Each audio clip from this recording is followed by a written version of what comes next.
Assalamualaikum warahmatullahi wabarakatuh. Tabi pun. Perkenalkan, nama saya Erwin dan Setiawan dari program studi manajemen kelas MNJ 23D dengan NPM 23411207 dari Fakultas Ekonomi dan Bisnis Universitas Teknokrat Indonesia. Pada pertemuan kali ini, di video ini saya akan membahas materi seputar laporan keuangan. Langsung saja kita masuk ke materinya. Yang pertama ada pengertian nih. Secara garis besar, laporan keuangan dapat dipahami sebagai sebuah data yang didapatkan berdasarkan kegiatan yang dilakukan suatu perusahaan atau bisnis dalam periode tertentu.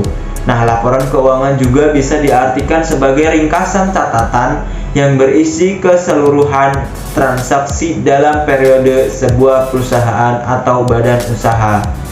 Nah, laporan keuangan berfungsi sebagai media identifikasi keadaan finansial serta performa suatu badan usaha dalam satu periode. Nah, pengusaha bisa mengambil keputusan tentang usahanya di masa mendatang. Memahami pembuatan dan urutan laporan keuangan sangat penting guna menunjang keberlangsungan usaha atau perusahaan ke depannya. Komponen laporan keuangan sendiri terbagi atas 4 jenis nih. Yang pertama ada laba rugi, neraca, perubahan modal, serta arus kas. Kemudian kita lanjut ke jenis-jenis laporan keuangan. Yang pertama ada laporan arus kas. Laporan arus kas sendiri menggambarkan perputaran kas perusahaan yang meliputi jumlah kas masuk, penerimaan kas, dan jumlah kas yang keluar atau pengeluaran kas dalam suatu periode. Kemudian ada laporan laba rugi. Laporan laba rugi mencakup transaksi individu serta total uang yang diperoleh, pendapatan, dan uang yang dikeluarkan atau pengeluaran. Dan yang ketiga ada laporan neraca. Laporan neraca berisi informasi tentang bagaimana laporan posisi keuangan dari suatu perusahaan atau entitas pada suatu periode yang biasanya memiliki jangka waktu 1 tahun. Yang keempat ada laporan perubahan modal. Laporan perubahan modal memaparkan tentang perubahan yang terjadi dalam ekuitas pemilik pada suatu entitas untuk suatu periode tertentu.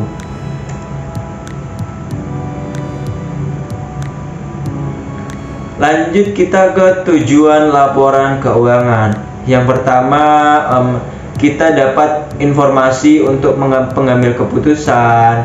Laporan keuangan memberikan informasi yang relevan bagi pemangku kepentingan, pemilik perusahaan, investor, kreditor, dan manajemen untuk membantu mereka dalam pengambilan keputusan yang tepat. Yang kedua ada transparansi dan akuntabilitas. Laporan keuangan membantu dalam menciptakan transparansi dan akuntabilitas dalam pengelolaan keuangan perusahaan. Nah, ini membantu mencegah praktik-praktik tidak etis atau penyalahgunaan dana. Yang ketiga ada evaluasi kinerja. Laporan keuangan memungkinkan pemangku kepentingan untuk mengevaluasi kinerja perusahaan dan mengukur hasil keuangan dari waktu ke waktu. Kemudian ada tujuan laporan keuangan. Yang keempat, ada perencanaan dan pengendalian. Laporan keuangan membantu manajemen dalam perencanaan keuangan, pengendalian anggaran, dan juga perumusan strategi bisnis. Yang kelima ada pemenuhan regulasi. Laporan keuangan juga merupakan kewajiban hukum dalam banyak yurisdiksi, dan penyusunan yang benar diperlukan untuk memenuhi atau mematuhi peraturan dan standar akuntansi yang berlaku. Yang keenam ada daya tarik investor. Laporan keuangan yang kuat dan transparan dapat meningkatkan daya tarik bagi investor potensial dan juga membantu perusahaan dalam mendapatkan modal. Nah, evaluasi yang ketujuh ada evaluasi risiko. Laporan keuangan memberikan informasi yang diperlukan untuk mengevaluasi risiko keuangan perusahaan. Dan yang kedelapan ada evaluasi solvabilitas. Laporan keuangan membantu dalam menilai kemampuan perusahaan untuk memenuhi kewajiban keuangan jangka panjang. Nah, tujuan utama dari laporan keuangan adalah memberikan informasi yang akurat, relevan, dan juga dapat dipercaya agar para pemangku kepentingan dapat membuat keputusan yang informasional dan berdasarkan data keuangan yang kuat.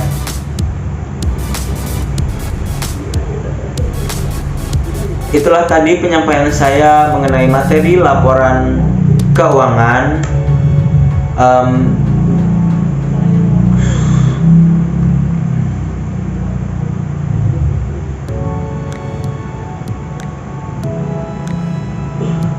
Saya harap kawan-kawan yang menonton video saya paham mengenai apa materi yang saya sampaikan dan juga bermanfaat untuk kawan-kawan semua. Saya Arun Dani Setiawan pamit undur diri. Wassalamualaikum warahmatullahi wabarakatuh.